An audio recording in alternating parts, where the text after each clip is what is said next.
Just hit record. Just to start, has Albany County have you been contacted or anything, with ICE as far as possible raids or kind of what the next steps are now that they're, doing their thing, I guess? We have not, to be quite clear, one of the things that I don't think ICE is going to contact us, they'll probably contact the local authority that they're dealing with in the town, city, or village that they're working out of. But one thing I learned when we had that 1,500 immigrants here, and I always, my hat's off to the nonprofits that helped us get through all that, and we had the most upstate. Everyone that came here through New York City either stayed here on jobs, housing. The ones that weren't went back to New York City. As far as I know, there's no one here illegally. Now, there could be people that we're not aware of, and I'm not going to sit here and tell you there's not. There probably is. But I don't think on the list of what they're going after right now, they're going after the hardened criminals, which really much stayed in New York City, Chicago, California, the bigger cities where they went on with, the stuff they used to do in their own country. So I don't foresee them coming up here, not unless they have identified somebody, criminal that they're going after. And I know after, like, I think it was sometime in December, there was a deadline that really the migrants were out of the county's responsibility, maybe the best way to put it. So do you guys have really any role in what happens next with them anymore? No, I mean, look, we started immigration office 8 years ago in this county. I took a lot of criticism on that. Still kind of do, and we represent 13 other counties all the ways up to the or up to the border, up to Clinton, through Clinton County and everywhere else, Monroe. And we educate attorneys on how to help people stay here legally, or students that are here on student visas or work visas. So no, everyone is, pretty much, once that we settle that, and we talked about this in June, if you remember, before all this happened, June of last year, and then, let's just say Mayor Adams at the time did a 180. But it came through what we were talking about because we knew it was going to happen at the end of the year. So we did that, working with the mayor's administration in New York City. It worked out well. But yes, no. So everyone that's here, we are not assisting anymore because they're, they did it the legal way. They're working, and they're housing. And then the last question I just had was what ICE is doing right now. Do you think it's fair? What's your take on what's happening right now as far as what they're doing? Last March, we took a delegation, at my request, of county executives across the country, and we went to El Paso, Texas to see firsthand, and we spent time with the U.S. Customs. We spent time with the Border Patrol, working with them, going through what they, so we went into Chihuahua, Mexico. We worked with we worked with their government. We went to churches over in Mexico that were hiding people, and then ended our tour with the Mexican government over the procedures and process. And you know, as a member, of the military, and always looking at national security, one of the things we came up to, and it was an approach that we took took the party out of it, Republican, Democrat, and really came up with a letter that represented what we dealt with and saw with ourselves, was alarming because the people that were coming here illegally, that we didn't have relationships with their governments. So we didn't know who they were. We didn't know if they were criminals. They just filled out a form saying this is who they are, and if they lie, they get deported. Was alarming. It was alarming to the Border Patrol. And one of the things I learned from the Border Patrol, they were pretty frank with us. And they said, oh, the cartel's not trafficking drugs anymore. They're trafficking kids, women, and people, and they're making more money off of that because of who they're bringing into the country. And usually they kidnap someone's family member, and they come over here and they make them send money to them every month.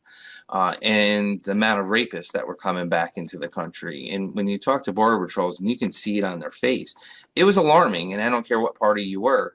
We did have an invasion of criminals come into this country, and as well as hardworking people, right? And I will say this, as a Democrat, I get mad because these are people that came here for a better life, either to improve their education, to be police or firefighters or teachers or electricians or carpenters. And they were like, "Oh yeah, we need people on our farms. Who's gonna pick the crop, and oh, who's gonna clean the dishes?" I go, "Is that how you see these people? Because that's not how I see them. They're coming here for the American dream, not to do something that you feel, oh, we can't get Americans to do, so let's get these immigrants to do it." My family immigrated from Ottawa, Canada, in 1895, and we've been on the police department in the city of Albany ever since. Pretty much a family member, right?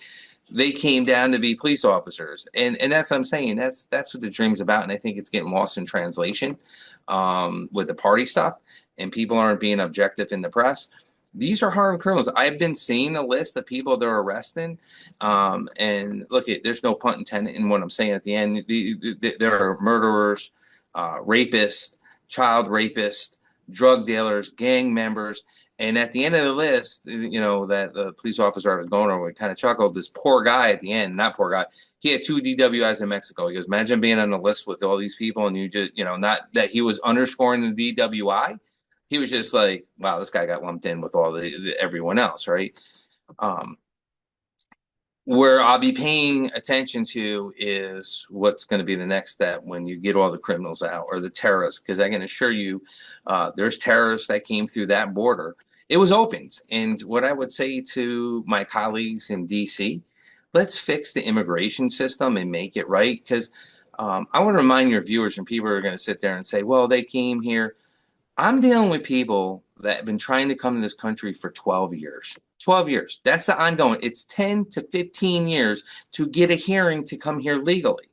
So these poor people that were doing the legal way to become citizens, and one of the best honors I get every now and then that I enjoy is when the federal judges invite me down to the Foley building to welcome new immigrants that became citizens of this country. It's so great, right? And it's nice. And um, to see these people come here, but how hard it was for them to come here to this country. That's what we need to fix. Now you're dealing with people that came here illegally, and they're saying they're legal because now they're seeking asylum, that bypassed all these people that have been doing it the right way. That's what needs to be fixed. And we're not focused on that because we're just looking at this issue. And I'm not trying to politicize it or point at whatever party messed this up. We have a mess on our hands. We need to fix it. And thank goodness we're not seeing, stuff that you see overseas and the UK, stuff blowing up and other things. And I'm not trying to scare your viewers. But when I watched the FBI with the DOT come into the Capital District and doing drills on nuclear thing, which I can assure you I've never seen in my lifetime or heard about, it tells me I want to be proactive, which is great. And that can just be a fluke why they're here doing this. But there's reasons they do stuff, right? And they do these type of drills. So again, what are we preparing for? And again, I don't want to scare the people that are watching this. We have to be vigilant. And he said this is what I was a hair supporter, 100% campaign for it all over the country. Did what I could. I was doing phone banks. He won, and he said this is what he was going to do. And I'm surprised when people sit there. We dealt with Trump the first term, right? So to watch people sit there and go, well, that's what he said he was going to do. And he hasn't varied from what he said he was going to do. He's moving at a quick pace. And I'll say this, what I've said to other press, I'm still trying to read and keep up what he did a week ago, let alone, what he did last night, because I don't think the man sleeps. But again, this is what he said he was going to do. And I got to tell you this, most people that I talk to that feel comfortable and that knowing the position I'm in or the party I'm with, even when they're Democrats, sit there and say this should have happened. This should have never happened. They're afraid to say anything because people would chastise them if they said, well, people should come here legally. They shouldn't be able to cross the border. Why are we giving them more resources than us? You've seen the uprising in Chicago when people went after the Common Council there for the amount of money they were spending. Same thing going on in New York City and all over. People are like, I have a homeless epidemic, and Tom DiNapoli did a good job putting the data analytics out on that. The issue that we're faced with, right? I had 8 shelters. I have 5 shelters. I have more women with children living in our shelters than we ever had before and living on the street. I've said this since the beginning, and we did our fair share. So I think I speak. I'm not just saying this. We have to take care of our citizens first and foremost, right?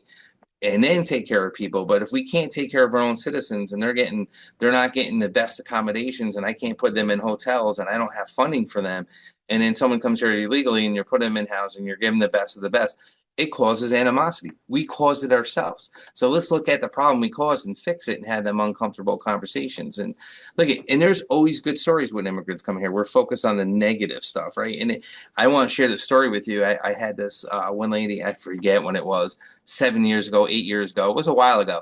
She became a new citizen. I talked to her. And the reason why I'm telling you the story, fast forward, my daughter's buying a house in Gilliland, and it got, this, market's hot, and they want them to write a letter why they should get the house, and she did. And this lady did, and then I went with the tour of the house with my daughter. She saw me, and I didn't remember her. I don't remember having the conversation. And she ended up picking my daughter, and she said, because of what you said at that, when I became a citizen in the United States. And I'm like, that's the story. She came here, bettered her life, ended up buying a house, selling it to buy a bigger house, right? And I was just so fascinated with the story. And I'm just like, it was nice that when she said to my daughter, she goes, I picked you because your father said something that resonated with me when I became a citizen. And I'm like, and then I went back on the pictures, and I'm like, oh my God, I do, I remember that, not everyone, but you look at it, and these are stories we need to share, because we share the negative ones. And again, there's bad actors here. We need to take the bad actors away from the people trying to be here legally, that are trying for a better life, and that ran away from the government not to be prosecuted. Stand behind that. I stand with our government 100% on that. They shouldn't be deported. They came here. They came here under the system. But these other ones, yes, we should get them off the streets, get them out of our counties, get them out of our states, and get them back to their countries. Perfect. Anything else you want to add or people should know about? You know, right now, again, we don't know about ICE coming here locally, and when we do, look at they're going to be here. Yeah, I imagine over some time, but I don't. Again, I don't think people need to worry about it, and they need to cooler heads prevail. And look at social media or papers write objectively. Don't write objectively anymore. Don't believe everything you read online or people write online, and what you see on TikTok or all that other stuff. People believe it. I'm like, no, that video was from 4 years ago, and Trump was, or more than 4 years ago when he was president then, and they don't see that. Educate yourself, get the facts, read the stories, but then go and dig and do your homework, and look at cooler heads prevail at the end of the day. Perfect. That's all I got for you. Thank you. Have a good day. Thank you. You too. Yep. Bye bye. Bye bye.